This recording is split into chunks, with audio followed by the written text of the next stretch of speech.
வார்த்தை என்னைக்குமே ஒழிஞ்சு போகாது. தெய்வ வார்த்தை என்னைக்கும் மறைந்தும் போகாது, திரும்பி வராது, வெறுமையாகவும் திரும்பி வராது. அப்போ கர்த்தருடைய வார்த்தை தான் என்ன பண்ணுது, வல்லமை உள்ளதா இருக்கிறது என்பதை நாம் போன வாரத்தில் பார்த்தோம். அப்ப வார்த்தை வானமும் பூமியும் ஒழிந்து போனாலும் போகும், என் வார்த்தை மாத்திரம் என்ன பண்ணாது, ஒழியாது. அதற்காக நம்ம என்ன பார்த்தோம், வேத வசனம் என்னைக்கும் அவர் சொன்ன வார்த்தை தான் இந்த உலகமே இயங்கிக் கொண்டு இருக்கிறதை நாம் பார்த்தோம். அப்போ தேவனுடைய வார்த்தை ஒழியாதது, அழியாது. இயேசு இந்த உலகத்திற்கு வந்து இந்த உலகத்தில் என்னென்ன நடக்க போகிறது என்பதை எல்லாம் மத்திய புஸ்தகத்தில் 24ஆம் அதிகாரத்திலும் 21ஆம் அதிகாரத்திலும் லூக்காவில் 21ஆம் அதிகாரத்திலும் எழுதப்பட்ட வார்த்தைகள் எல்லாம் நம்ம போன வார்த்தையில வாசித்தோம். பிப்ரவரி 1ஆம் தேதி அன்றைக்கு காலையிலே நம்ம 8ஆம் தேதி 1ஆம் தேதி நம்ம அதை வாசிக்கும் போது ரஷ்யா தேசத்துல செயின்ட் பீட்டர் மாகாணத்திலே ஒரு நகரத்திலே ஒரே நாளிலே 4 நிலவுகள் தோன்றினதாம். 4 நிலவுகள் தோன்றினதாம். அது வந்து ஒரு பிரம்மதான், ஆனா உண்மை கிடையாது. அது 4 நிலா எங்க தோணுதுன்னா ரஷ்யாவில் தோன்றினது. நீ பேப்பர் நியூஸ்ல பாத்தீங்களா இல்லையா? அன்னைக்கே தான் அது நம்ம பிரசங்கம் பண்ண அன்னைக்கு நாளே பார்த்தோம். அதே வசனத்தை நம்ம கவனிச்சு பார்த்தா லூக்காவின் சுவிசேஷம் புத்தகத்தை நான் வாசிச்சு பார்த்தோம். 21:35 தான் வாசிச்சுமா? 21:25 வாசிங்க. சூரியனிலும் சந்திரனிலும் நட்சத்திரங்களிலும் அடையாளங்கள் தோன்றும், பூமியின் மேல் உள்ள ஜனங்களுக்கு தத்தளிப்பும் இடுக்கணும் உண்டாகும். பூமியிலும் சூரியனிலும் சந்திரனிலும் அடையாளங்கள் தோன்றும். ஆமென். சூரியனிலும் சந்திரனிலும் அடையாளங்கள் தோன்றும். ரஷ்யாவிலே உலகம் முழுவதும் அதை பார்த்து ஆச்சரியப்பட்டாங்க. பாருங்க, ஆச்சரியப்பட்டாங்க. ஆனா உண்மையாலே அது 4 நிலவுலாம் பார்த்தா 4 நிலவு கிடையாது. அது என்ன சொன்னாங்கன்னா ஒரு அது பிம்பம் சொல்றாங்க, பனிக்கட்டியுடைய பிம்பம். அது 4 நிலவாக தினப்படுது தெரிஞ்சது. அப்படின்னா சூரியனின் சந்திரனிலும் அடையாளங்களை கர்த்தர் என்ன பண்ணுவாராம், தோன்ற பண்ணுவார். கடைசி நாட்களிலே இயேசு வருகைக்கு முன்பாக இந்த பூமியிலே நடக்க போற எல்லா சம்பவத்தையும் கர்த்தர் என்ன பண்றாரு, சொல்லி வைத்திருக்கிறார். அது பனிக்கட்டியில தோன்றின ஒரு பிம்பமா இருக்கிறது. அது பொய், அது மாயை காட்டுது. இதே மாதிரி ஏஐ மூலமாகவே இயேசு கிறிஸ்து வருகையை கூட என்ன பண்ண முடியுமா, காட்ட முடியும்னு சொல்றாங்க. இயேசு கிறிஸ்து வருகை கூட வானத்தில் என்ன பண்ணுவாங்களா, நிறைய இன்னைக்கு இனிமேல் வர காலங்களெல்லாம் ஏஐ மூலமாக வானத்திலே இயேசு கிறிஸ்து வருகை போல காட்டலாம், குதிரைகள் பறக்கிறது போல காட்டலாம். மங்கின குதிரை வருது, வெள்ளை குதிரை வருது, என்ன பண்ணுவான்.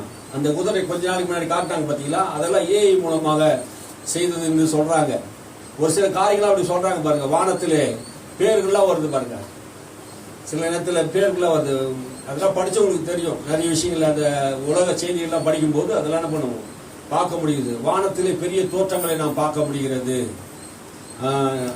இப்பெல்லாம் ஆண்டவருடைய வார்த்தையை நாம் விசுவாசிக்கும் போது அந்த பிள்ளைகளுக்கு தேவனுடைய வார்த்தை மகத்துவம் உள்ளதா இருக்கிறது. இதெல்லாம் ஒரு மாயை தான். ஆண்டவர் ஒரு சூரியன் ஒரு சந்திரன் தான் உண்டாக்கி இருக்கிறார். ஆமே, 4 சூரியன் 4 சந்திரன் உண்டாக்கல. அது பூமியில நான் பார்க்கும்போது இந்த பூமியில கடைசி நாட்களிலே சூரியனும் சந்திரனும் வானத்திலும் பெரிய அடையாளங்களை கத்தனப்படுவாரு செய்வார். எதற்கு அடையாளம்? இது எதற்காக அடையாளம்? வருகைக்கான அடையாளம். இயேசு இந்த உலகத்தை உண்டாக்கின போதே அதை எப்போ இந்த ஒரு வருகை வரும், இயேசு வரும்போது இந்த உலகம் ரட்சிப்படையும் மீட்படையும். இந்த உலகம் அழிஞ்சு போன்னு சொல்லல, இந்த உலகம் இருக்கும். இந்த உலகம் இருக்கும். சில பேர் உலகம் அழிஞ்சுன்னு சொல்றாங்க. உலகம் அழியாது, இந்த உலகம் அப்படியே தான் இருக்கும். இயேசு கிறிஸ்து வந்ததுக்கு பின்னாடி இந்த உலகம் இருக்கும். அதுக்கப்புறம் 7 வருஷம் இந்த உபத்திர உலகம் இருக்கும். அந்த 7 வருஷத்துக்கு அப்புறமும் இயேசு கிறிஸ்து மறுபடியும் இந்த பூமிக்கு வருவார். அங்க பிசாசு சாத்தான் சொல்லப்படுறவனே என்ன பண்ணுவாரு, அவனை தோற்கடித்து 1000 வருஷம் அவனை என்ன பண்ணுவாரு, 1000 வருஷம் அவனை சிறையில் வைப்பார். பிசாசுங்கிற சாத்தான் என்று சொல்லுவன 1000 வருஷம் என்ன பண்ணுவாரு, சிறையில் வைப்பார். அந்த 1000 வருஷமும் இயேசு கிறிஸ்து இந்த பூமியில அரசாளுவார். ஹல்லேலூயா. அங்கே ராஜாக்களாக ஆசாரியர்களாக நாம் இருப்போம். ஆமென். ஹல்லேலூயா. அந்த யுத்தங்கள் அப்புறம் பிசாசு சர்ப்பம் 1000 வருஷத்துக்கு அப்புறம் அந்த சங்கிலி கழட்டப்படும். அதுக்கப்புறம் ஒரு அர்மகதன்னு ஒரு யுத்தம் வரும் பாருங்க. அந்த யுத்தத்துக்கு அப்புறம் தான் இந்த உலகம் முடிவடையும். ஆமென். அல்லேலூயா. ஆனா இந்த உலகம் முடிவடைவதற்கு அடையாளங்களை தேவன் இந்த பூமியில் வைத்திருக்கிறார். உலக போர், இந்த பூமி அக்கினியினால் அழியன்னு சொல்லுது. இப்ப 3ஆம் உலக போர் என்ன பண்ணுது, தொடங்க ஆரம்பிச்சிச்சு. எல்லாரும் எதிர்பார்க்கிறாங்க 3ஆம் உலக போர் வந்தா உலகத்தில் இருக்கிற 3/4 பங்கு மக்கள் என்ன பண்ணுவாங்க, அழிந்து விடுவார்கள். உலகம் அழிக்கப்பட வேண்டும், மனித இனமே அழிக்கப்பட வேண்டும். பிசாசு என்ன பண்ணான்? ஒரு வேலையை செய்து கொண்டிருக்கான். ஆனால் உலக மக்களுடைய நிலைமை அப்படிதான் இருக்குது பாருங்க. மனுஷனுடைய இருதயம் சோர்ந்து போகுது. இன்னைக்கு ஈரானை அழிப்பதற்காக அமெரிக்காவும், அமெரிக்காவை அழிப்பது ஈரானும், மற்ற அரபு தேச நாடுகள் எல்லாம் ஒன்று கூடி எல்லாம் சுத்தி திரிகிறாங்க. உலகத்தின் முடிவு சமீபமா இருக்கிறது என்பது மாத்திரம் நமக்கு புரிகிறது. ஆனா இயேசு கிறிஸ்துடைய வருகை மிக சமீபமா இருக்கிறது என்பதை நாம் என்ன பண்ணணும்? உணரணும். அல்லேலூயா.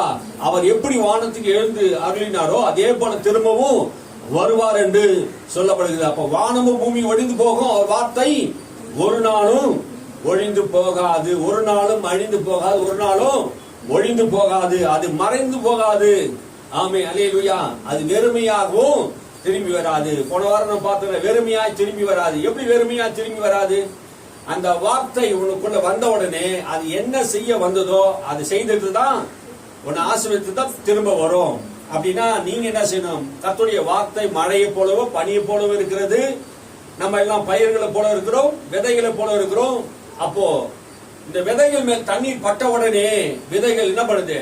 முளைத்து அது கனி கொடுக்க தன்னுடைய தன்மைக்கேற்ற கனிகளை தருகிறது, பயிர்களை தருகிறது என்பது போல தேவனுடைய வார்த்தையை நம்ம கேட்க கேட்க என்ன வருது?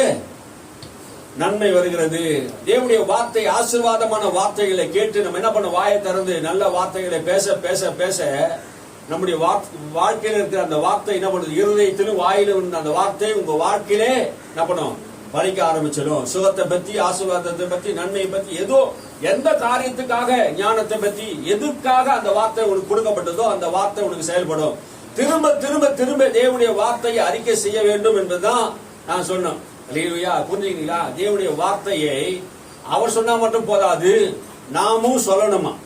அல்லேலூயா. அதுதான் உண்மை. அவர் சொல்லிட்டாரு, அதனால நடந்ததும் கிடையாது. ஒரு ஊழியக்காரர் சொன்னாரு, தேவன் சொன்னாலும் நடக்க போறது இல்ல, வேதம் சொன்னாலும் நடக்க போறது இல்ல. ஆனா அந்த வார்த்தையை நீ சொன்னாதான் உனக்கு நடக்கும்னு சொல்ற. அல்லேலூயா. அது புரியுதுங்களா? வார்த்தை இருக்குதுங்க. இந்த வார்த்தை எல்லாருடைய வாழ்க்கையில் நடக்குமா? நடக்காது. எந்த வார்த்தையை நீங்கள் விசுவாசிக்க ஆரம்பிக்கிறீங்களோ அந்த வார்த்தை உங்கள் வாழ்க்கையிலே என்ன பண்ணுது? நிறைவேறக்கூடியதா இருக்கிறது. ஆமீன். அல்லேலூயா. நேற்று தினத்தில் நம்ம இடத்துல சபை கட்டுவதற்காக இடத்துல என்ன பண்ணோம்? போர் நாங்க போட்டோம். போரை போட்டோம். 150 அடி தான் போட முடிஞ்சது. 200 அடி போட சொன்னோம். 200 அடி அவங்களால போட முடியல. ஆதியாகமம் புஸ்தகம் 26:32 வசனத்தை நீங்க எடுத்து வாசிங்க.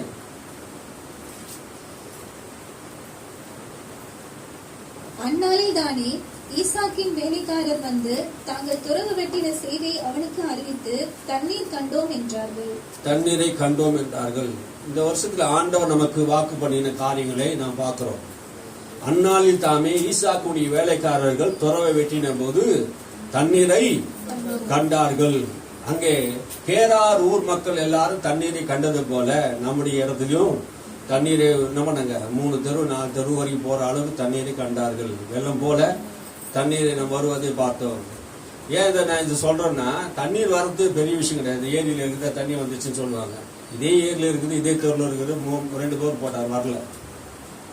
இந்த தெருவில் 2 இந்த லாஸ்ட்ல இருக்கிறாங்க, 2 பேர் போட்டாங்க, சரியா தண்ணி வரல. 500 அடி போட்டாலும் வரல. கடவுள் நம்ம கூட இருக்கிறார் என்பது தண்ணீரை கண்டார்கள். தேவன் நம்மோடு கூட இருக்கிறதை கண்டார்கள். ஆமீன். அல்லேலூயா. ஆண்டவர் நம்மோடு கூட இருப்பார் என்றால் நிச்சயம் நம்ம என்ன பண்ணுவாங்க? கடவுளுடைய ஆசீர்வாதம் நமக்கு. வானமும் பூமியும் கர்த்தருடையது, பூமியும் அது நிறைவும் கர்த்தருடையது. அப்போ ஈசாக்கின் வேலைக்காரர்கள் அந்த துறவு நோண்டின அன்னைக்கு கிணறு, துறவு தான் கிணறு. கிணறு நோண்டின போது தண்ணீர் கண்டது போல நேற்று தினத்தில் நாம் என்ன பண்ணோம்? அளவுக்கு மிஞ்சி தண்ணீரை நாம் காண்டோம். கர்த்தருடைய வார்த்தை நிறைவேறினது. கர்த்தருடைய வார்த்தை நீங்குவதில்லை. இன்னைக்கு தலைமையில பார்க்கிறோம், கர்த்தருடைய வார்த்தை நீங்குவதில்லை. ஏசாயா தீர்க்கதரிசன புஸ்தகத்துல 59, ஏசாயா தீர்க்கதரிசன புஸ்தகம் 59 எடுத்துக்கொள்ளுங்க. 59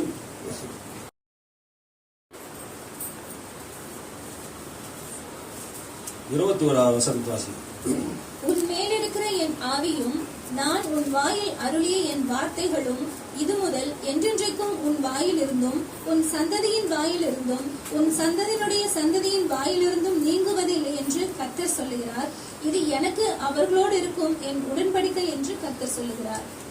உன் மேல் இருக்கிற என் ஆவியையும் உன் வாயில் என் வாயில் இருக்கும் உன் வார்த்தையும் வாசிங்க. நான் உன் வாயில் அருளிய என் வார்த்தைகளும். நான்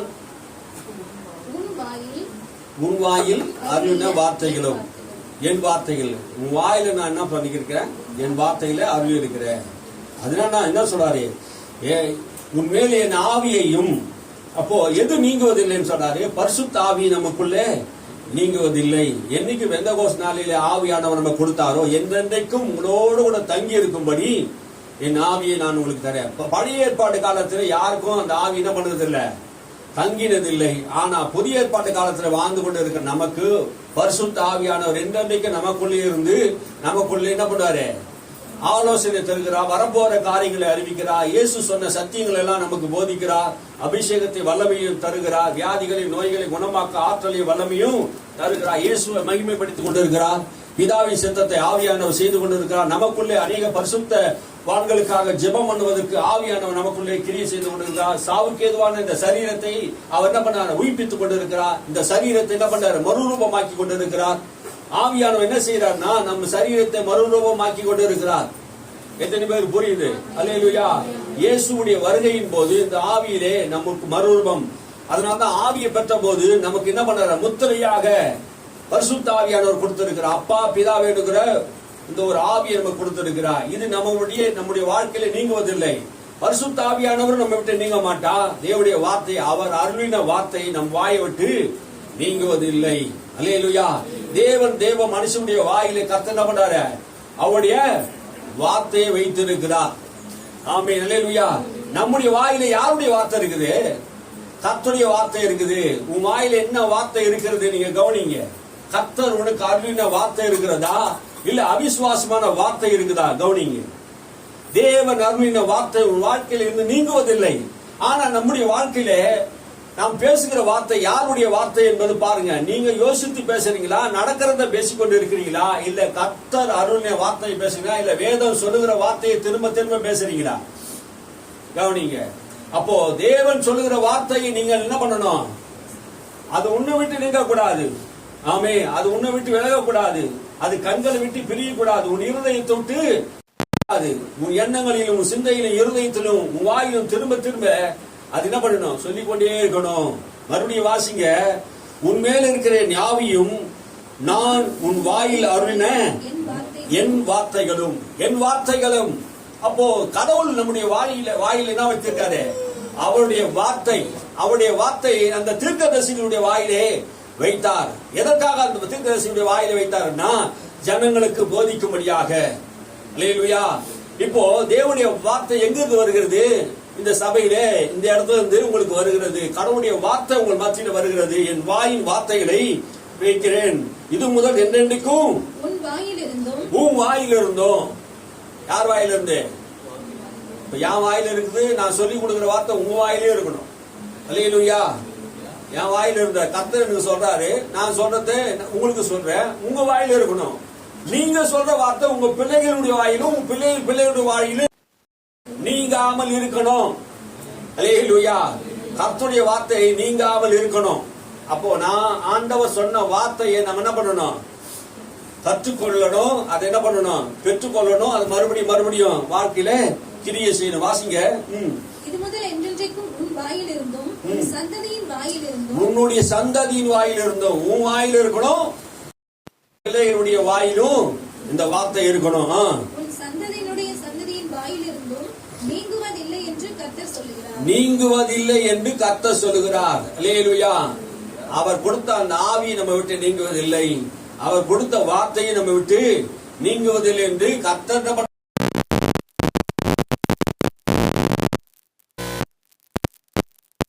வார்த்தையில் நாம் பேசும்போது ஏன் வார்த்தையை அவ்வளவு முக்கியத்துவப்படுத்துறார் ஆண்டவர்? ஏன் கடவுளுடைய வார்த்தையை நாம் பேசணும்? பைபிள் சொல்ற வார்த்தையை ஏன் நம்மளால பேச முடியல? சூழ்நிலையில பேசுறோம். முடியலன்னு சொல்றோம். அதை பண்ண முடியல, இதை பண்ண முடியல சொல்றோம். இருக்கிறத ஈஸியா சொல்லிடுறோம். ஆனா வேதம் சொல்லுகிறது இல்லாதவர்களை இருக்கிறா போல் அழைக்கிற தேவன். எது நம்முடைய வாழ்க்கையில் வேணுமோ அதெல்லாம் என்ன பண்ணணும்? நம்ம சொல்லி சொல்லி பெறணும். ஆசீர்வாதத்தை நன்மைகளை பெறணும். அப்படின்னா வேத வாக்கியங்கள் என்ன பண்ணணும்? திரும்ப திரும்ப திரும்ப நம்ம வாசித்து என்ன பண்ணணும்? அறிக்கை செய்யணும். அது உங்க வாயை விட்டு நீங்க அளவில் இருக்கணும். உங்க கண்களை விட்டு பிரியாம இருக்கணும். வெற்றி வேணுமா, ஜெயம் வேணுமா, எல்லாம் உங்க வாழ்க்கையில வரணும்னா என்ன பண்ணணும்? தேவனுடைய வார்த்தையை உங்களை இருதயத்தை விட்டு நீங்க வேண்டாம், கண்களை விட்டு நீங்க வேண்டாம். திரும்ப திரும்ப உன் வாயிலும் உன் பிள்ளைகளுடைய வாயிலும் உன் பிள்ளைகளுடைய வாயிலும் என்ன பண்ண விட நீங்காமல் இருக்கிறது கர்த்தர் சொல்லுகிறார். நீங்கவே நீங்காது. அல்லேலூயா. புரியுதுங்களா? புரியுதா? எத்தனை பேருக்கு புரியுது? அப்ப கடவுளுடைய வார்த்தை எங்க இருக்கணும்? இருதயத்தில் இருக்கணும். தொடர்ந்து நாம் வாசிப்போம். யாத்ராகம புஸ்தகம் 4ஆம் அதிகாரம் 15ஆம் வசனம். யாத்ராகம புஸ்தகம் 4ஆம் அதிகாரம் 15ஆம் வசனத்தை நீங்க வாசிக்கும் போது மோசேக்கு ஆண்டவர் வார்த்தையை கொடுத்தாரா. மோசே சொல்றாரு, நான் திக்குவாயன் அப்படின்ட்டாரு. அதனால மோசே மேலுக்கு ஆண்டவர் கோவத்தால கூட உன் சகோதரனாகிய லேவி ஆரோனை நீ என்ன பண்ணு, கூட்டிக்கோ. நான் உன் வாயில போட்ட வார்த்தையை அவன் வாயில நீ என்ன பண்ணு, போடு. வாசிங்க யாத்ராகமம்.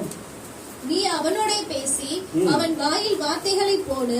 நான் உன் வாயிலும் அவன் வாயிலும் இருந்து நீங்கள் செய்ய வேண்டியதை உங்களுக்கு உணர்த்துவேன். நீங்கள் செய்ய வேண்டியதை நான் என்ன பண்ணுவேன், உணர்த்துவேன். ஆண்டவர் என்ன செய்ய வரார்? நீங்கள் செய்ய வேண்டியதை நான் என்ன பண்ணுவேன், நான் உணர்த்துவேன்.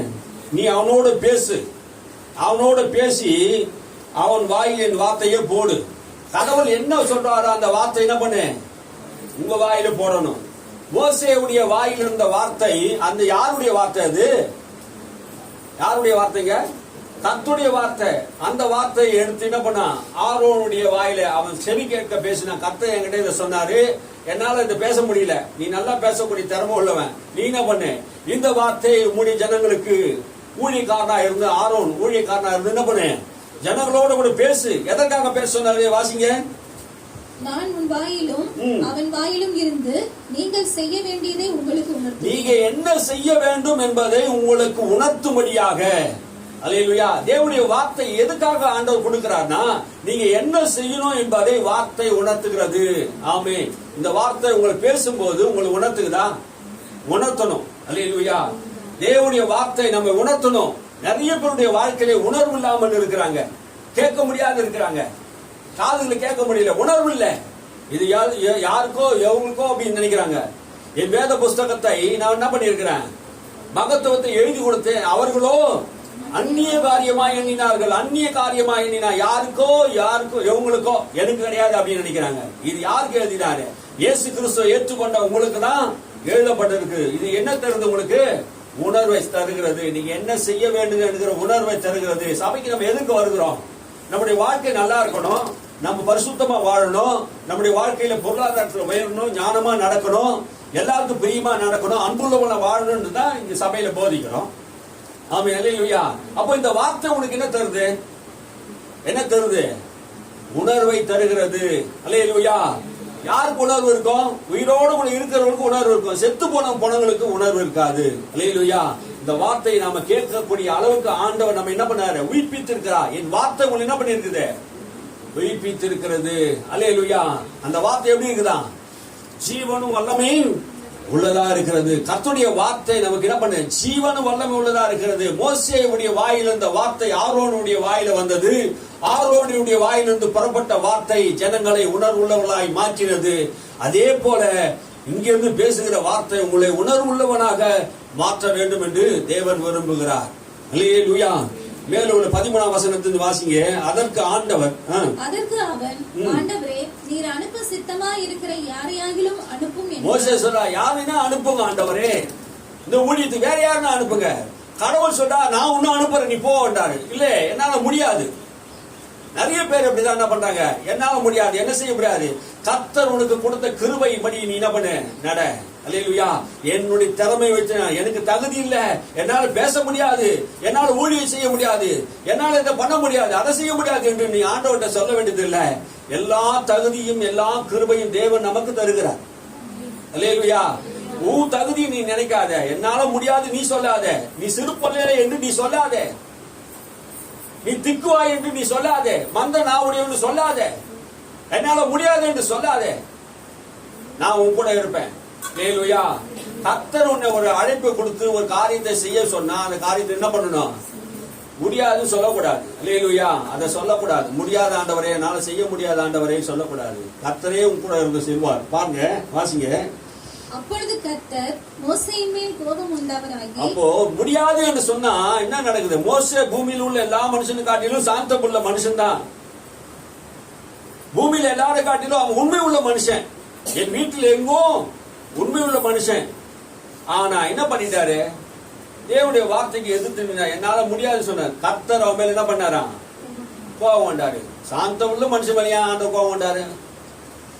சொன்னதை செய்யலன்னா என்ன பண்ணுவோம்? ஆண்டவர் மேல, ஆண்டவருக்கு மனுஷன் மேல கோபம் வருது. கவனிங்க, ஆண்டவர் எதை கொண்டு கோபப்படுறாருன்னா கீழ்ப்படியிலன்னா கோபப்படுவார்.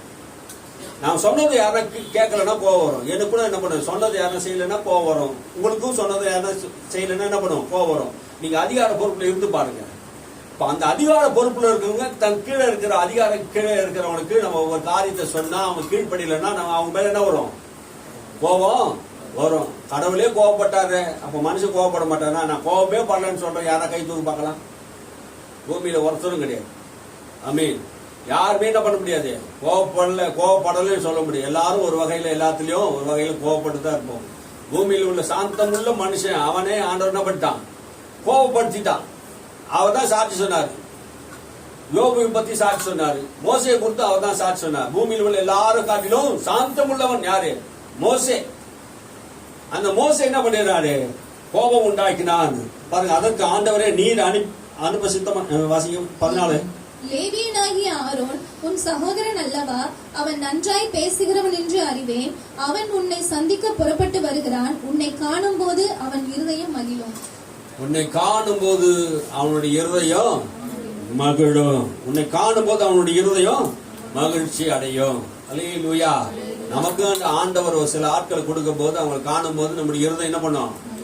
மகிழ்ச்சி அடையும். சில பேரை பார்த்தா மகிழ்ச்சி வராதுங்க. இவன் எப்ப நம்மளை விட்டு விலகி போவான், எப்ப இவன் இடத்த காலி பண்ணுவான்னு இருக்கும். சில பேர் வரும்போது நம்முடைய இருதயம் மகிழ்ச்சியா இருக்கும், சந்தோஷமா இருக்கும். அல்லேலூயா. இதெல்லாம் வேத வசனத்தை எல்லாம் கவனிக்கணும் பாருங்க. சில பேர் நம்ம கிட்ட முன்னாடி வந்து நிற்கும் போது சஞ்சலம் வருத்தம் இருக்கும் பாருங்க. அந்த வருத்தம் சஞ்சலம் வரும்போது அழகா அந்த இடத்துல என்ன பண்ணுங்க? நடுவி வந்துடுங்க. ஆமே. இதெல்லாம் ஆண்டவர் நம்முடைய உணர்வுகளை தருகிறார். ஆமே.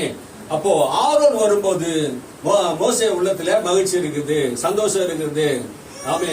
அப்போ ஆரோனின் வாயிலே கர்த்தர் என்ன பண்ணாரு? வார்த்தையை வைத்தார். எதற்காக? ஜனங்களை உணர்த்தும்படியாக. அந்த ஜனங்கள் சீர்கெட்ட ஜனங்கள். அப்போ வணங்க கழுத்து உள்ள ஜனங்கள். அப்போ நடக்கிற ஜனங்கள்.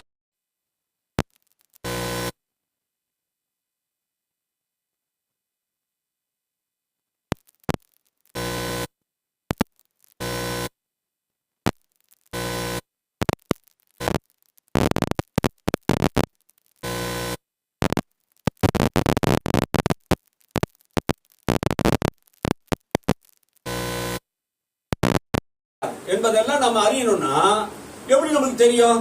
சொல்லுங்க.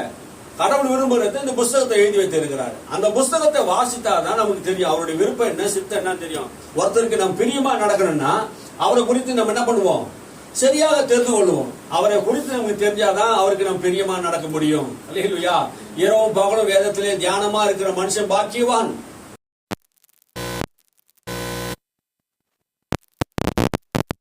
அவருடைய எண்ணங்களையும் அவருடைய சிந்தையும் நம்ம அறிந்து கொள்ள முடியும். அல்லேலூயா. அதை அவர் என்னென்ன எழுதி வைத்திருக்கிறார் என்பதெல்லாம் நான் பார்க்க முடியும். உபாகம் புஸ்தகம் 29ஆம் அதிகாரத்தை 29 உபாகம் புஸ்தகம் 29ஆம் அதிகாரத்தை எடுத்துக்கொள்ளுங்க. 4ஆம் வசனத்தை 29.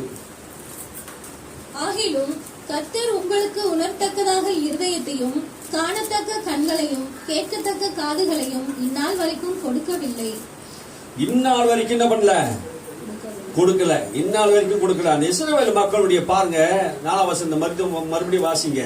ஆகிலும் கர்த்தர் உங்களுக்கு உணரத்தக்க இருதயத்தையும் காணத்தக்க கண்களையும் கேட்கத்தக்க காதுகளையும் இந்நாள் வரைக்கும் கொடுக்கவில்லை. கொடுக்கல. அப்ப நிறைய பேருடைய காதுகள் இன்னும் என்ன பண்ணல? கேட்கப்படல. நிறைய பேருடைய இருதயம் என்ன பண்ணல? உணரல. அப்ப கண்களிலே என்ன பண்ணல?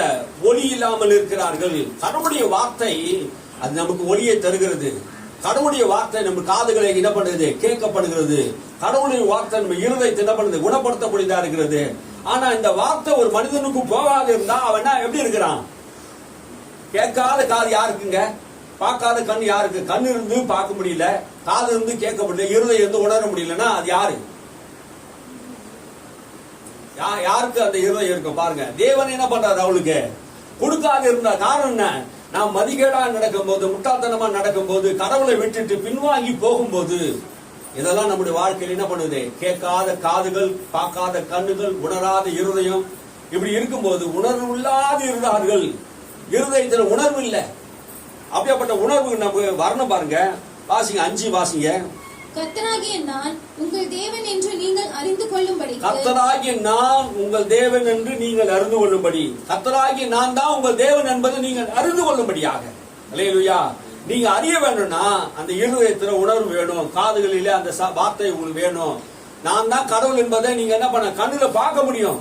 இஸ்ரவேல் மக்கள் நான் அடிமைத்தனத்திலிருந்து விடுதலையாக்கப்படும் போது என்ன நடந்தது பாருங்க. 1ஆம் வசனத்திலிருந்து வாசிங்க. ஓரேபிலே இஸ்ரவேல் புத்திரரோடு பண்ணிக்கொண்ட என் உடன்படிக்கை அல்லாமல் மோவாபி தேசத்திலே அவர்களோடு கூட உடன்படிக்கை பண்ணி கர்த்தர் மோசேக்கு கட்டளையிட்ட வார்த்தை இவைகளே.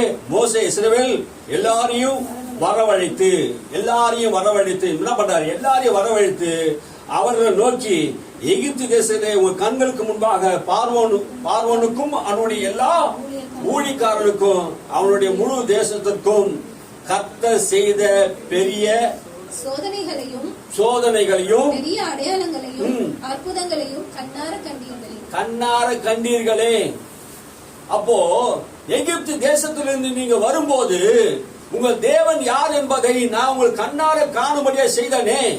பெரிய அற்புதங்களையும் அடையாளங்களும் உங்க கண்களுக்கு முன்பாக செய்தனே. 10 வாதைகள் வந்ததே, தண்ணீர் ரத்தமா மாறினதே, மீன்கள் எல்லாம் செத்து போனது, ஆகாய மண்டலத்தை பொழிவு வந்ததே, தவளை வந்ததே, வெட்டிக்கிளி வந்ததே, பெண்கள் வந்ததே, இருள் வந்ததே அந்த தேசத்துல. காரணம் என்ன? இதுக்கெல்லாம் உங்களை விடுதலை செய்வதற்காக இவ்வளவு பராக்கிரமத்தையும் எகிப்தின் அரசனாகிய பார்வோனுக்கு நான் செய்து காட்டினதே. அங்கிருந்து உங்களை புறப்பட்டு கொண்டு வரும்போது செங்கடல் உங்களுக்கு முன்பாக செங்கடலில் நான் பிளந்தனே. செங்கடல் பிளந்து மட்டும் யோதானை பிளந்தனே. எரிகோ கோட்டை உங்களுக்கு தரையாந்து எரிகோ கோட்டையை நான் உடைத்தனே. இவ்வளவு அற்புதங்களையும் அடையாளங்களையும் நான் உங்களுக்கு முன்பாக செய்திருந்தோம். நீங்க என்ன பண்ணல? உங்கள் இருதயங்களில் உணரலையே, காது இருந்து கேட்கலையே, கண்ணுல பாத்தீங்களே, ஏன் உணர்வு இல்லை? கடவுளுடைய அற்புதங்களை அடையாளங்களை இஸ்ரவேல் மக்கள் கண்டும் காதுகளை கேட்டும் உணர்ந்தோம். என்ன பண்ணாங்க? அவர்கள் என்ன பண்ணாங்க? தேவனை உணரல. அப்போ இந்த வேத வசனத்தை படிச்சு காதுல கேட்டு இருதயத்தில் உணராமல் இருந்தா எப்படி நான் என்ன சொல்ல முடியும்? அதுதான் இங்க இன்னைக்கு புதிய ஏற்பாடு காலத்துல நல்ல விதையை நம்ம விதைக்கிறோம். நிறைய பேர் மண்ணுல போடவே மாட்டாங்க, தெருவுலயே நிக்குது. பிசாசு வந்து என்ன பண்ணான்? பொறுக்கின்னு போயிடுறான். அவ ஒரு பொறுக்கி. எப்பயுமே வசனத்தை யார் எங்க போட்டாலும் வசனத்தை இருதயத்துல மட்டும் போடக்கூடாது. இருதயத்துல போட்டா என்ன பண்ணும்? பலன் வந்துடும். அப்போ வசனத்தை எங்க போடணும்? இருதயத்துல போடணும். இருதயத்துல போடணும்னா மண்ணு. அந்த இருதயத்துல போட்டு என்ன பண்ணணும்? மண்ணை போட்டு மூடணும். மண்ணை போட்டு மூடணும்னா பறவை வந்து பொறுக்கின்னு போயிடும். பறவைக்கு என்ன வேலை? வசனத்தை உங்ககிட்ட இருந்து எடுக்கணும். பறவைன்னா யாரு? பிசாசு. பிசாசு வந்து உங்ககிட்ட வந்து என்ன பண்ணுவான்? அந்த வார்த்தையை உன் இருதயத்தை தங்கக்கூடாது அப்படி எடுத்துன்னு போடுவான். அவனுடைய வேலையா தான். ஏன்னா வசனம் என்னாச்சு? வளர்ந்தது, வசனம் பெருகினது, வசனம் பலன் கொடுத்தது. உன் இருதயத்துல வசனம் மட்டும் வீழ்ந்துச்சுன்னா பிசாசுக்கு பயம். பிசாசு உன்னை கண்டு பயப்படுவான். எதற்காக பிசாசு உன்னை கண்டு பயப்படுறான்னு தெரியுங்களா? வசனம் இருக்கிற இருதயத்தை கண்டு அவன் பயப்படுறான். பிசாசை ஜெயிச்சது இயேசு வசனத்தினால் ஜெயித்தார். சாட்சியின் வசனத்தினால் ஜெயித்தார். எழுதி இருக்கிறதே. அப்போ உன் வாழ்க்கையில நடக்கிற எல்லா விஷயத்திலும் எழுதி இருக்கிறதே. நீ அநேக ஜாதிகளுக்கு கடன் கொடுப்பா என்று எழுதி இருக்கிறதே. கடன் வாங்கும் போது இந்த வசனம் உனக்கு நினைவு வரணும். நான் ஒன்றிலும் தாழ்ச்சி அடைய மாட்டேன் என்று எழுதி இருக்கிறதே. நான் குறைவுபட மாட்டேன் என்று எழுதி இருக்கிறதே. ஏற்ற காலத்தில் தேசத்துல மழை பொழியும் என்று எழுதி இருக்கிறதே. நான் போகும்போது ஆசீர்வாதமா இருப்பேன், வரும்போது ஆசீர்வாதமா இருப்பேன். என் மாவு பேசுற தொட்டி ஆசீர்வாதம் இருக்கும், என் தண்ணீர் ஆசீர்வாதமா இருக்கும், அப்பத்தையும் தண்ணீர் ஆசீர்வதிப்பேன். இதெல்லாம் எழுதி இருக்குதே. புரியுதுங்களா?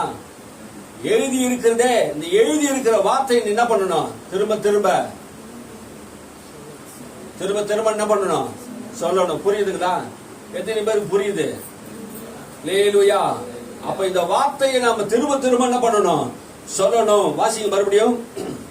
கர்த்தராகிய நான் உங்கள் தேவன் என்று நீங்கள் அறிந்து கொள்ளும்படிக்கு நான் 40 வருஷம் உங்களை வனாந்தரத்தில் நடத்தினேன். 40 வருஷம் இந்த வனாந்தரத்தில் நடத்தினேன். 40 வருஷம் வனாந்தரத்தில் ஏன் நடத்தினேன் தெரியுமா? உங்க காது இருந்து கேட்கல, கண்ணு இருந்து பார்க்கல, உங்க இருதயத்தை உணரல. நான் தேவன் என்பதை நீங்க என்ன பண்ணல, உணராது இருந்தீங்க. அப்போ கடவுளுடைய வார்த்தையை எப்ப கேட்டு, எப்போ அதை உணர்ந்து, எப்ப கண்ணில் படிச்சு பாக்குறீங்களோ அப்பதான் நீங்க தேவன் என்பதை உணர முடியும். இவ்வளவு அற்புதங்களை அடையாளங்களை செய்து இருந்தோம். அவங்க கேளாத கண்கள், பார்க்காத கண்ணும், கேளாத காதும், உணராத இருதயமா அவர் என்ன பண்றாரு, கொடுத்துட்டாரு. கடவுளை நம்பல. தேவன் யார் என்பதை நீ நம்பணும். இந்த 40 வருஷ காலமும் என்ன பண்ணாரா, இந்த வனாந்தரத்திலே நடத்தினேன். உங்க மேல இருந்த வஸ்திரமும் பாருங்க, 40 வருஷம் நான் உங்களை நடத்தின போது அற்புதம் செய்தேன். என்னைக்காவது உணர்ந்தீங்களா? எந்த வண்ணாலும் வெளுக்க முடியாத அளவுக்கு 40 வருஷம் போட்ட துணியே தாங்க போட்டிருந்தாங்க. 40 வருஷமா அந்த வேர்வை ஸ்மெல் வந்து பழமையாகி ஒரு ட்ரெஸ் எடுத்து ஒரு வாரம் கூட நம்ம ஒரு வருஷம் கூட போட முடியாது இந்த காலத்துல. ஆனா அந்த காலத்துல ஆண்டவருடைய பிரசன்னத்துல நடந்து வந்தவங்க அவர் உணர்வை பாருங்க. 40 வருஷமும் ஒரே ட்ரெஸ் போட்டாங்க. அவங்க என்ன பண்ணல, உணரல.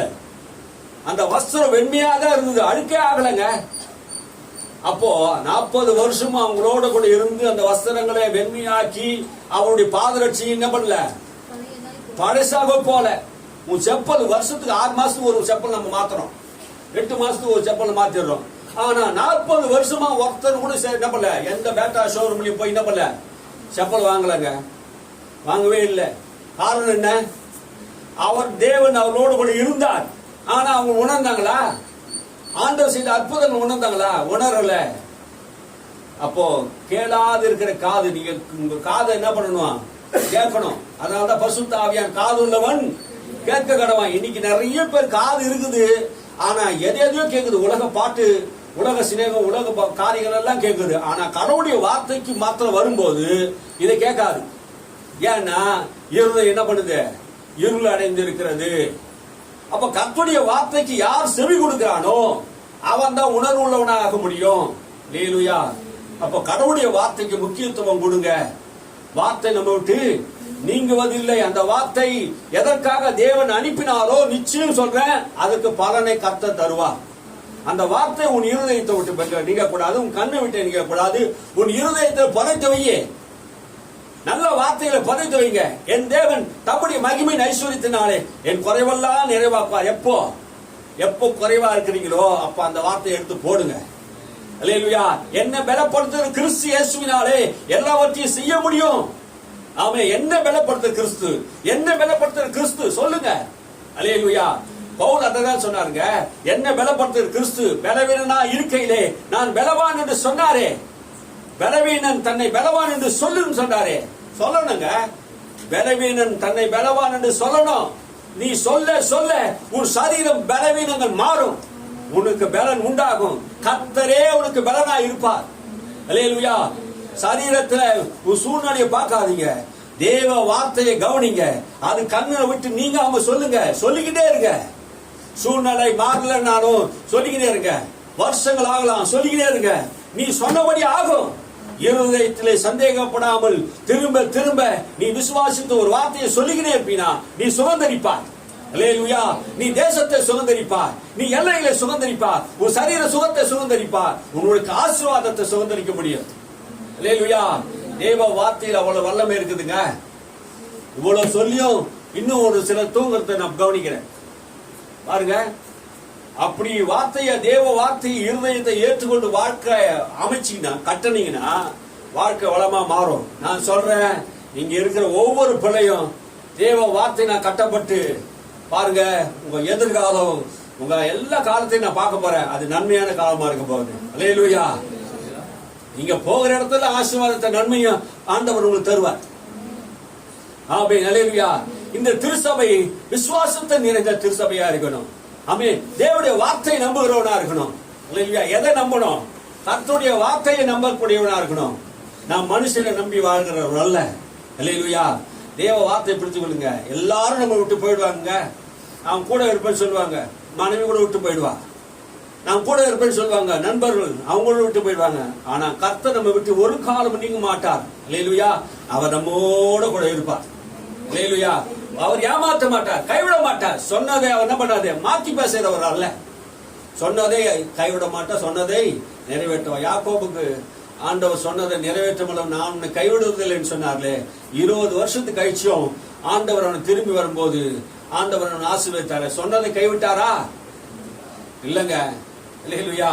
நம்முடைய தேவன் சொன்னதை கைவிடவே மாட்டார். என்ன சொன்னாரோ அதை நிச்சயம் என்ன பண்ணுவாரு, உங்க வாழ்க்கையில நிறைவேற்றுவார். 5ஆம் வசனத்தை வாசிங்க கடைசியா. உங்கள் மேல் இருந்த வஸ்திரம் பாழாய் போகவில்லை, உங்கள் கால்களில் பாதரட்சணை பழையதா போகவில்லை. நீங்கள் அப்பம் சாப்பிட்டு நீங்கள் அப்பம் சாப்பிடவும் இல்லை, திராட்சரசமும் மதுவும் குடிக்கவும் இல்லை என்றார். ஆமா, நீங்க அப்பம் சாப்பிடல, திராட்சை ரசமும் மதுவும் நீங்க குடிக்கல. அப்படின்னா என்ன அர்த்தம்? அப்பம் சாப்பிடலன்னா என்ன அர்த்தம்? 40 வருஷம் நீங்க எந்த அப்பத்தை சாப்பிட்டீங்க?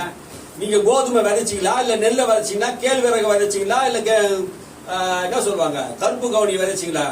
எதை நீங்க விதைச்சிங்க, நீங்க சாப்பிட்டீங்க. 40 வருஷமும் உங்களுக்கு ஒரே ஒரு காரியம், வானத்திலே மன்னாவை கொடுத்தேன்.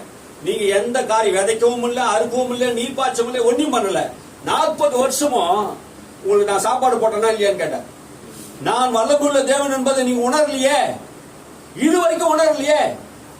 அதான் ஆண்டவர் கேட்கிறேன், இது வரைக்கும் உணரலையா? நான் 40 வருஷம் உங்க கூட இருக்கிறேன், ஏன் நீங்க 40 வருஷமா கானானுக்கு போல தெரியுமா? உணரல. ஆண்டவர் உங்களுக்கு வாக்குத்தத்தம் கொடுத்தாலும் உணர்ந்தா தாங்க போக முடியும். 2 பேர் உணர்ந்தாங்க 40 வருஷம் கழிச்சு. 2 பேர் உணர்ந்துட்டாங்க. காலேப் யோசுவா உணர்றாங்க.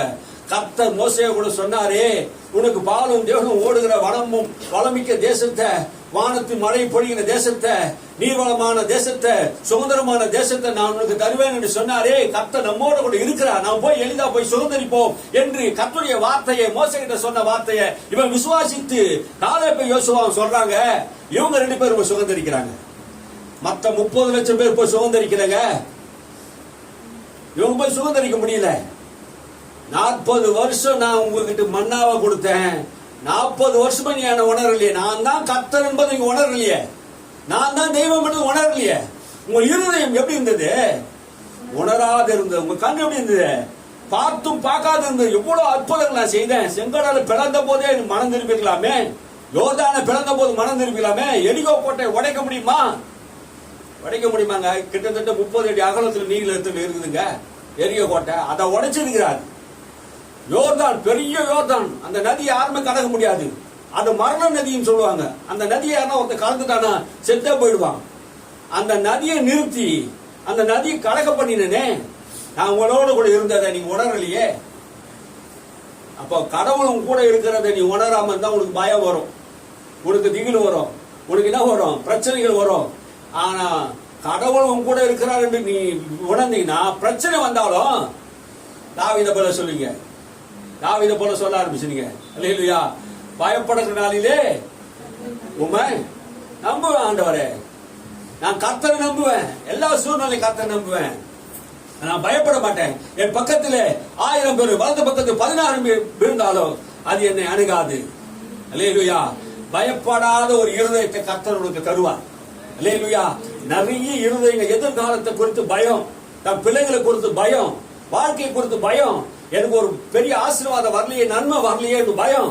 உன் தேவன் பெரியவர் என்பது உணரல. ஆபிரகாம் ஈசாக்கு யாக்கோபை உயர்த்தினவர் உன்னை உயர்த்த மாட்டாரா? ஆபிரகாமின் தேவன், ஈசாக்கு தேவன், யாக்கோபின் தேவன் நம்முடைய தேவன் அல்லவா? அவர்களை ஐஸ்வர்யனாக்கினவர், அவர்களை உயர்த்தினவர், அவர்களை சுகந்தரிக்க பண்ணினவர், அவர்கள் விசுவாசத்தை வல்லமை உள்ளவர்களா மாற்றின தேவன் உங்களையும் மாற்ற வல்லவராக இருக்கிறாரே. அல்லேலூயா. நாம் விசுவாசிக்கணும். அல்லேலூயா. எதை விசுவாசிக்கணும்? தேவனுடைய வார்த்தை நம்ம என்ன பண்ணணும்? நம்பணுங்க. அல்லேலூயா. மறுபடியும் வாசிப்போம். அதையே, நீங்கள் அப்பம் சாப்பிடவும் இல்லை, திராட்சரசமும் மதுவும் குடிக்கவும் இல்லை. திராட்சரசமும் மதுவும் குடிக்கவில்லை. திராட்சை ரசம் என்ன அர்த்தம்? திராட்சை ரசம்னா திராட்சை பழம் பிழிஞ்சு அந்த ரசத்தை குடிக்கணும். அப்போ அந்த 40 வருஷமும் இந்த இஸ்ரவேல் மக்கள் என்ன பண்ணல? இந்த திராட்சை ரசம் இருக்கிறது குடிக்கிறத மறந்துட்டாங்க. திராட்சை ரசம் தான் மது குடிக்க முடியும். அன்னைக்கு மதுன்னா என்ன அர்த்தம்னா, திராட்சை ரசத்தை ஒரு வாரம் 2 வாரம் பூமியில போட்டு மண்ணில போட்டு என்ன பண்ணுவாங்க, பானையில புதைச்சு வச்சு அதுக்கப்புறம் குடிச்சா அது பேர் என்னது? மதுபானம். திராட்சை ரசம்னா பிழிஞ்சு ஒரு நாள்லயே குடிக்கிறது திராட்சை ரசம். 2 நாளுக்கு 3 நாள் கழிச்சு நம்ம குடிக்கும் போது அது பேர் என்னது? மதுபானமா இருக்கிறது. அப்போ 40 வருஷமும் நீங்க அதெல்லாம் எதுவுமே செய்யல, 40 வருஷமும் நீங்க எந்த வேலையும் செய்யல, உட்காந்து உங்களுக்கு சோறு போட்டனே அப்படிதான் சொல்றாரு. 40 வருஷம் என்ன பண்ண, உங்களை உட்காந்து சோறு போட்டனே, கர்த்தர் உங்களை ஆசீர்வதித்தாரே. அப்போ அது என்ன பண்ணவில்லை, நீங்குவதில்லை. கர்த்தர் உங்களை விட்டு நீங்குவதில்லை, கர்த்தருடைய வார்த்தை நீங்குவதில்லை. எபிரேய வார்த்தை வாசிங்க. எபிரேயர் புஸ்தகம் 10ஆம் அதிகாரம் 6ஆம் வசனத்தை. எபிரேய புஸ்தகம் 10:6. சர்வாங்க தகன பலிகளும் பாவ நிவாரண பலிகளும் உமக்கு பிரியமானதல்ல என்று. அப்பொழுது நான், தேவனே, உம்முடைய சித்தத்தின்படி செய்ய இதோ வருகிறேன், புஸ்தக சுருளில் என்னை குறித்து எழுதியிருக்கிறது என்று சொன்னேன் என்றார். 10ஆம் அதிகாரம் 16ஆம் வசனமா? அந்த நாட்களுக்கு பின்பு நான் அவர்களோட பண்ணும் உடன்படிக்கையாவது, அந்த நாட்களுக்கு பின்பு நான் அவர்களோடு உடன்படிக்கை பண்ணி, நான் என்னுடைய பிரமாணங்களை அவர்களுடைய இருதயங்களில் வைத்து, என்னுடைய பிரமாணங்களை, என்னுடைய வார்த்தையை உங்கள் இருதயத்தில் நான் எழுதி வைப்பேன் சொல்றார். புதிய ஏற்பாட்டு காலத்தில் சொல்றாரு, என்னுடைய வார்த்தையை நான் என்ன பண்ணுவேன், அவர்களுக்கு உடன்படிக்கை நிரூபிச்சு என்ன பண்ணுவேன், என் வார்த்தையை அவங்களுக்கு இருதயத்தில் என்ன பண்ணுவேன், வைப்பேன். அல்லேலூயா. என் வார்த்தை எங்க வைப்பாராம், இருதயத்துல வைப்பேன். எத்தனை பேருக்கு இருதயத்தில் ஆண்டவர் வார்த்தையை வைத்திருக்கிறார்? அல்லேலூயா. என் வார்த்தையை உன் இருதயத்தை என்ன பண்ணுவேன், வைப்பேன், எழுதி வைப்பேன். ஆமை. ஆண்டவருடைய வார்த்தையை நம்ம இருதயத்திலே கற்பலகை, பழைய ஏற்பாடு காலத்திலே ஆண்டவர் கற்பலகை எடுத்து வார்த்தையை எழுதி கொடுத்தார். ஆனா புதிய ஏற்பாட்டு காலத்திலே ஆண்டவர் உன் இருதயமாகிய பலகையில என்ன பண்றாரு, வார்த்தையை எழுதி வைக்கிறார், கற்பனைகளை எழுதி வைக்கிறார், உடன்படிக்கையை எழுதி வைத்திருக்கிறார். அந்த உடன்படிக்கை எங்க பண்ணிருக்கிறார், உன் இருதயத்தில் பண்ணி இருக்கிறார். அல்லேலூயா. என் வார்த்தையை உன் வாயில் வைப்பேன்னு சொன்னாரு. இப்ப புதிய ஏற்பாட்டு காலத்தில் என்ன சொல்றாரு, என் வார்த்தையை உன் இருதயத்தில் எழுதி வைத்திருக்கிறேன். அல்லேலூயா. வார்த்தை வேத புஸ்தகத்துல மாத்திரமல்ல, உன் இருதயத்தில் இருக்கணும். ஆமீன். வார்த்தை எங்க இருக்கணும், இது உன் இருதயம் விட்டு என்ன பண்ணக்கூடாது, நீங்க கூடாது. நம்ம என்ன பார்த்திருக்கிறோம், தேவனுடைய வார்த்தை நீங்குவதில்லைன்னு பார்த்திருக்கோம். எங்க இருக்கக்கூடும், எங்க இருக்கணும், தேவனுடைய வார்த்தை இருதயத்துல இருக்கணும். எத்தனை பேருடைய வாழ்க்கையில் இருதயத்துல வார்த்தை இருக்குது? எத்தனை பேர் எத்தனை வசனத்தை சொல்ல முடியும்? வசனத்தை நீ என்ன பண்ணணும், டெய்லியும் வாசித்து வாசித்து வாசித்து மனப்பாடம் பண்ணணும். ஆமென். அல்லேலூயா. மனப்பாடம் பண்றது மாத்திரம் அந்த வார்த்தை என்ன பண்ணணும், விசுவாசிக்கணும். மனப்பாடம் பண்ணிட்டா என்ன பண்ணுவோம், கொஞ்சம் கொஞ்சமா அர்த்தப்படி வந்துடும், விசுவாசம் வந்துடும். அல்லேலூயா. ஒரு நாளைக்கு ஒரு 10 வசனம் 5 வசனமாவது எடுத்து மனப்பாடம் பண்ணுங்களேன். மனப்பாடம் பண்ணி பாருங்க. நான் சொல்றேன், 6 மாசத்துல உங்க வாழ்க்கை தலைகீழாவே மாறிடும். தேவனுடைய வார்த்தையை அப்படியே விசுவாசித்து ஏற்றுக்கொள்கிறவனுக்கு நன்மை உண்டாகும். வாசிங்க. அவர்களுடைய இருதயங்களில் வைத்து அவைகளை அவருடைய மனதில் எழுதுவேன் என்று. அவருடைய மனதில் எழுதுவேன். மனசுல எழுதிட்டார் பாருங்க. இன்னைக்கு நம்முடைய மனசுல ஆண்டோடைய வார்த்தை என்ன பண்ணிக்கிறாரு, எழுதிட்டார். கர்த்தர் சொல்கிறார் என்பதை உரைத்த பின்பு, கர்த்தர் சொல்கிறார் என்று உரைத்த பின்பு, அவருடைய பாவங்களையும் அவருடைய அக்கிரமங்களையும் நான் இனி நினைப்பதில்லை. யாருடைய பாவங்களை? கர்த்தருடைய வார்த்தையை உங்க இருதயத்தை வைத்தீங்கன்னா, இயேசு கிறிஸ்து உன் ஆண்டவராக இரட்சகராக, அவர் தான் பாவ பரிகாரி, அவர் தான் உன் சாப பரிகாரி. உன்னை விடுதலை ஆக்க, உன்னை பாவத்திலிருந்து முற்றுமா உன்னை ஜெயம் கொள்ள வைக்க அவரால் மாத்திரம் தான் ஆகும். அல்லேலூயா. அந்த வார்த்தை தான் சொல்லுங்க, அவர் உங்கள் பாவங்களிலும் அக்கிரமங்களிலிருந்தும் என்ன பண்ணுவாரு, நினைப்பதில்லை. உங்க வாழ்க்கையில இருந்த பாவத்தை, அக்கிரமத்தை பழைய ஏற்பாட்டு காலத்திலே நியாயப்பிரமாணத்தை வச்சு நினைச்சு பார்த்தாங்க, நான் பாவி அக்கிரமக்காரன். ஆனா புதிய ஏற்பாட்டிலே தேவனுடைய வார்த்தை இருதயத்தை வைத்திருக்கிற நமக்கு நம்முடைய பாவத்தை என்ன பண்ணல, ஆண்டவர் நினைப்பதில்லை. அல்லேலூயா. பாவங்களை அவர் அக்கிரமங்களையும் இனி நினைப்பதில்லை. இயேசு என்னைக்கு கல்வாரி சிலுவையில ரத்தத்தை சிந்தினாரோ, என்னைக்கு ஜீவனை கொடுத்தாரோ, அப்போதே பாவத்தை அவர் என்ன பண்ணல, என்றது கிடையாது. இன்னைக்கு நம்முடைய பாவத்தை நாம் எண்ணிக்கொள்கிறோம், நம் பாவி என்று ஒத்துக்கொள்கிறோம், உண்மைதான். ஆனா அவர் என் பாவத்தை என்ன பண்றதில்லை, எண்ணுவதில்லை. அவர் என்ன பண்ணிட்டாரு, சமுத்திரத்தின் ஆழத்திலே கிழக்குக்கு மேற்குக்கும் எவ்வளவு தூரம் அவ்வளவு தூரம் அந்த பாவத்தை என்ன பண்ண நம்ம விட்டு விலக்கி இருக்கிறார். பூமிக்கு வானம் எவ்வளவு உயரமா இருக்கிறதோ அவ்வளவு தூரம் நம்முடைய பாவத்தை என்ன பண்ணாரு, கல்வாரி சிலுவையில விலக்கி வச்சிட்டார். பாவம் திரும்பி வரக்கூடாது மனிதன் இடத்துல. இயேசு கிறிஸ்து ரத்தம் சகல பாவத்தை கழுவி ஒரு மனிதனை சுத்தமாக்கி, இனி பாவம் உன்னை அணுகுவதில்லை, பயம் உன்னை அணுகுவதில்லை, வியாதி உன்னை தொடுவதில்லை, பொல்லாப்பு நேரிடுவதில்லை. ஆமென். அல்லேலூயா. ஒண்ணு பண்ணக்கூடாது, சேதப்படுத்தக்கூடாது. அதுதான் புதிய உடன்படிக்கை. இயேசு கிறிஸ்து ரத்தம் சிந்தினாரே, அது உன் வாழ்க்கையில் நீங்குவதே இல்லை. அந்த வார்த்தையை உன் இருதயத்தை எழுதி வைத்திருக்கிறார். இதை நீங்க நினைவு கூறுங்க. வாசிங்க. இவைகள் மன்னிக்கப்பட்டது உண்டானால், இவைகள் பாவங்கள் அக்கிரமங்கள் மன்னிக்கப்பட்டது உண்டானால், இனி பாவத்து நிமித்தம் பலி செலுத்தப்படுவதில்லையே. இனி பாவத்து நிமித்தம் பலி செலுத்த வேண்டியதில்லையே. அல்லேலூயா. அப்போ பாவங்கள் அக்கிரமங்கள் ஒருவனுக்கு மன்னிக்கப்பட்டிருந்தா இனி ஒருவனும் ஒரு காலமும் பாவத்துக்காக ஆட்டையும் கொண்டு போய் என்ன பண்ண முடியாது, தேவ சமூகத்துல பலி செலுத்த வேண்டிய அவசியம் இல்லை. ஏனென்றா இயேசு கிறிஸ்து நம்முடைய பாவங்களுக்காக பலி செலுத்தப்பட்டு விட்டார். ஆகையினால் நம்முடைய பாவத்துக்காக இயேசு தேவ ஆட்டுக்குட்டியாக அவரே பலியாகி விட்டார். இனி நம்ம பாவம் மன்னிக்கப்பட்டு இருக்கிறது. ஆகினால் பாவம் மன்னிக்கப்பட்டவன் மறுபடியும் போய் எனக்கு பாவத்துக்காக ஒரு ஆட்டத்தை போய் கொண்டு மன்னிக்க சொல்றதுக்கு வெட்ட சொல்லுவீங்களா? யார்ட்ட வெட்ட சொல்றீங்களா? நீங்க உன் பாவத்துக்காக ஆட்டையும் மாட்டையும் நீங்க கொடுக்குறீங்க ஆலயத்துக்கு வந்து இல்ல. அல்லேலூயா. அதான் இங்க சொல்றாரு பாருங்க. இவைகள் மன்னிக்கப்பட்டது உண்டானால், எவைகள் பாவங்கள் அக்கிரமங்கள் மன்னிக்கப்பட்டது உண்டா, இனி பாவத்து நிமித்தம் ஒரு பலி செலுத்த வேண்டிய அவசியம் இல்லை. அல்லேலூயா. இனி நம்முடைய பாவத்துக்காக எந்த ஒரு பலி செலுத்த வேண்டிய அவசியம் இல்லை. இந்த வார்த்தை உன் இருதயத்தில் இருக்குதா? இந்த வார்த்தை உன் இருதயத்தில் இருக்குதா? உன் பாவங்கள் மன்னிக்கப்பட்டு இருக்குது, அக்கிரமங்கள் மன்னிக்கப்பட்டு இந்த வார்த்தை உனக்குள்ளே இருக்குதா? தெரியுதா? எத்தனை பேர் தெரியுது? கிறிஸ்துவை விசுவாசிக்கிற உனக்கு ஆக்கினை தீர்ப்பு இல்லை என்பது தெரியுமா? இயேசுவை நம்பினா உனக்கு ஆக்கினை தீர்ப்பு இல்லை, விடுதலை ஆக்கிட்டாரு. எது வரைக்கும்? முடிவு பருந்த நிலைத்து நிற்கிறவன் ரட்சிக்கப்படுவான். இதை இந்த வசனத்தை கூட்டிக்கணும். இந்த வசனத்தை வச்சு இன்னொரு வசனத்தை மாத்திரக்கூடாது. ஆமே, கொஞ்ச காலத்துக்கு மாத்திரம் அல்ல. இந்த வசனத்தை என்ன பண்ணணும்? திரும்ப திரும்ப யோசிக்கணும். கொஞ்ச காலத்துக்கு மாத்திரம் அல்ல. அப்ப முடிவு வருந்தவும் அந்த ரட்சிப்பினை காத்துக் கொள்ளுகிறவன் இயேசு கிறிஸ்துவை ஆண்டவர் என்று ரட்சகர் என்று அவர் தான் பாவ பரிகாரி. அவர் தான் பாவங்களுக்கு மன்னிப்பு அருளுகிறார், அக்கிரமங்களுக்கு மன்னிப்பு தருகிறார் என்கிற தேவன் என்பதை அவர் நீ அறிந்து கொள்ளும் போதுதான், உன் இருதயத்தை அறிந்து கொள்ளும் போதுதான் அந்த வார்த்தையை உன் இருதயத்தை எழுதி வச்சிருக்கிறதா அவர் பாவங்களை மன்னிக்கிறார் என்று அப்போஸ்தலர்கள் சொல்றாங்களே. அவர் பாவத்தை மன்னிக்கிறவரும் அக்கிரமத்தை மூடுகிறவருமா இருக்கிறார் என்று அதெல்லாம் சொன்னாங்களே புதிய ஏற்பாட்டு காலத்தில் அப்போஸ்தலர்கள் எல்லாம். பாவம் மன்னிப்பு அருளுகிறார். இயேசு எதற்காக வந்தார்? பாவம் மன்னிப்பு அருளுகிறார். இதை உன் இருதயத்தை எழுதி இருக்கியா? அப்போ நம்முடைய பாவங்கள் மன்னிக்கப்பட்டது என்பதை நீங்க புரிந்து கொள்ளணும். 19 வசனத்தை வாசிங்க.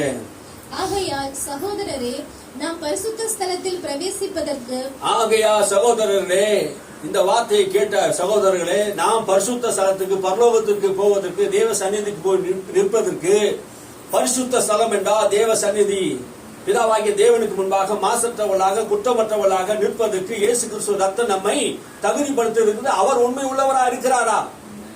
யார் உண்மை உள்ளவரா இருக்கிறாரா? இந்த ரத்தத்தை விசுவாசிக்கிற நீ பிதாவாகிய தேவனுக்கு முன்பாக போய் நிற்பதற்கு அவர் உன்னை தகுதிப்படுத்தி இருக்கிறார். அவர் உண்மை உள்ளவரா இருக்கிறார். எபேசியர்ல சொல்றாரு, அவரே உண்மை உள்ளவரா இருக்கிறார். இந்த ரத்தத்தை நம்புற ஆண்டவரே, இயேசுவை நம்புறேன், அவர் தழும்பலான சுலமான அவர் ரத்தம் சகல பாவங்களை கழுவினது, நீ நம்புற பத்தியா, விசுவாசிக்கிற பத்தியா, அவர் உண்மை உள்ளவரா இருக்கிறார். நீ பரலோகத்துக்கு போய் நிற்கும் போது, பிதாவாகிய தேவனுக்கு முன்பாக நிற்கும் போது, உன்னை மாசற்றவளாக குறைவற்றவளாக ஆண்டவருக்கு முன்பாக நிறுத்த வல்லவரா இருக்கிறார். அல்லேலூயா.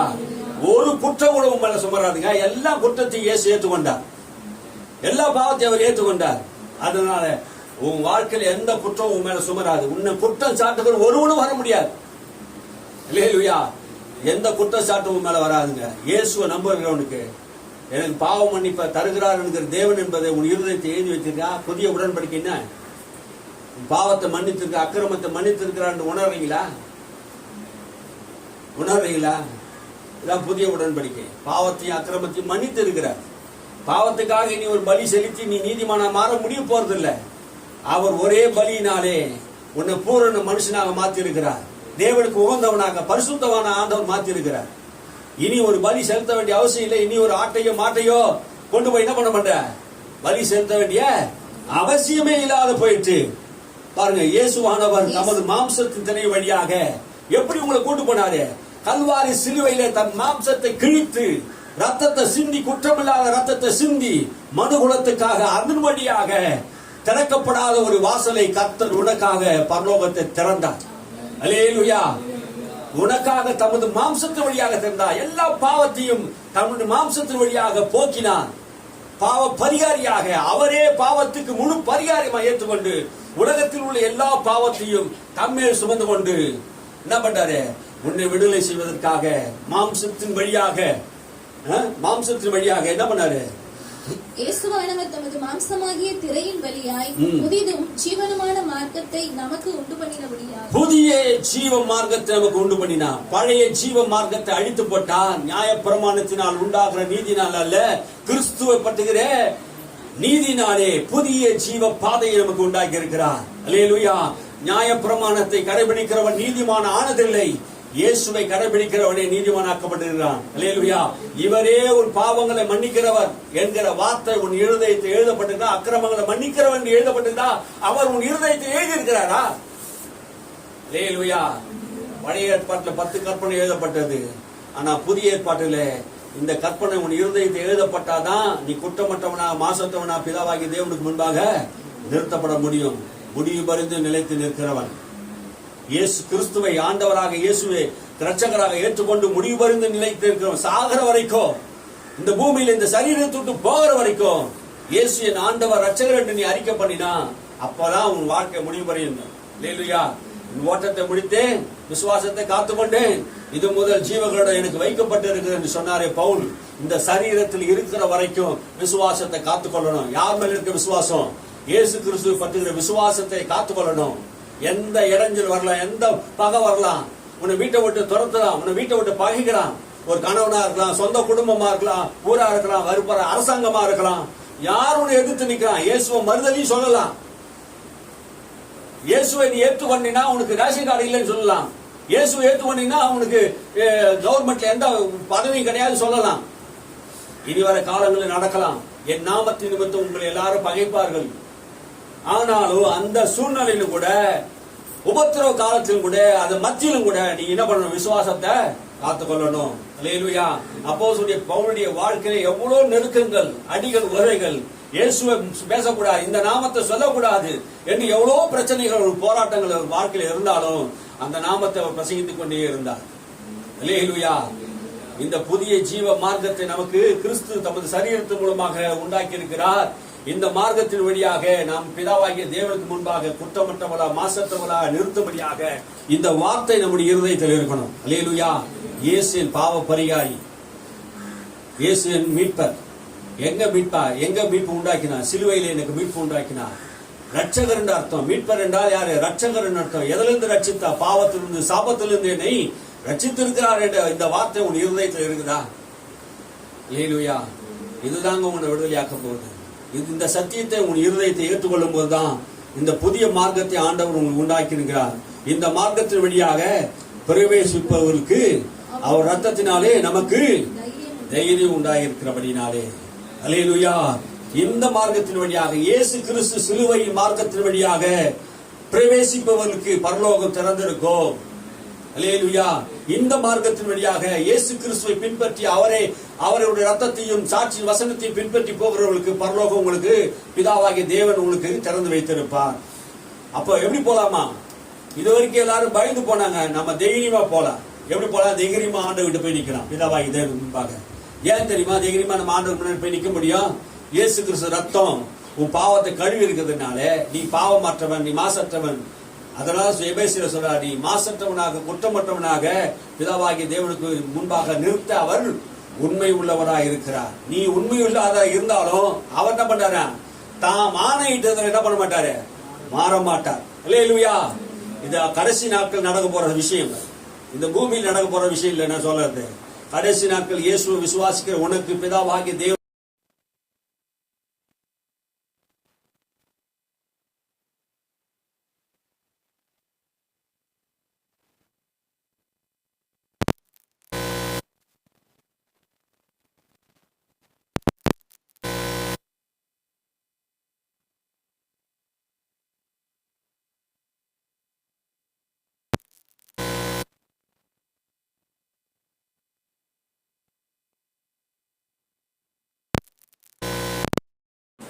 நாம் இயேசு சமூகத்தில் வரும் பிதாவாகிய தேவனுக்கு முன்பாக வந்து நிற்கும் போது எந்த தைரியத்துல வந்தீங்க அப்படி கேட்டா, இயேசு என்கிற ஒரு நாமத்தை நிமித்தம் நான் வந்து நிக்கிறேன். அல்லேலூயா.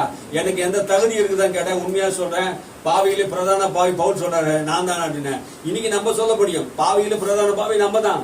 நம்ம செய்யாத பாவமா அக்கிரமங்களா? ஆமீன். அல்லேலூயா. எத்தனையோ காரியங்கள் நம்முடைய வாழ்க்கையில் இருக்கிறது. ஆனால் ஆண்டவர் நம்ம என்ன பண்ணிருக்கார்? மன்னிச்சு இருக்கிறார்.